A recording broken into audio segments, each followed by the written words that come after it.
Bobur mahallasida 3140 nafar aholi istiqomat qilib kelmoqda. Bugungi kunda mahallada xotin-qizlar masalasi, xususan ishsiz ayollarning bandligini ta'minlash, kasb-hunarga o'qitish, bir so'z bilan aytganda, xotin-qizlarning jamiyatdagi faolligini oshirish borasida ham muayyan ishlar olib borilyapti.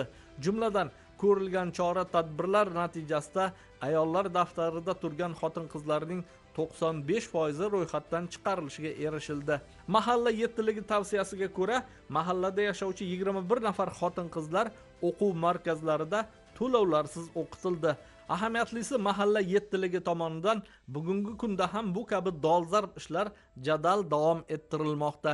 Mahallada biriktirilgan soliq inspektorlari asosiy vazifasi mahalla yettiligi bilan birgalikda hamkorlikda ish olib borgan holda mahalla byudjetini to'ldirish hisoblanadi. Mahallaga biriktirilgan soliq inspektorlarining asosiy vazifasi soliqchi va ko'makchi dasturi bo'yicha ishlab, tadbirkorlarga asosiy yo'nalishlar berish, yordamlar berish, tadbirkorlar hisobotlarini topshirishiga ko'maklashish, ularga ish o'rni yaratishga ko'maklashish, imtiyozlardan foydalanishga asosiy ko'rsatmalarni berish hisoblanadi. Bugungi kunda tadbirkorlik oldingi soliqchilarning asosiy vazifasi oldingidan farq qilgan holda mahallaga tushib ishlash bo'lib hisoblanadi.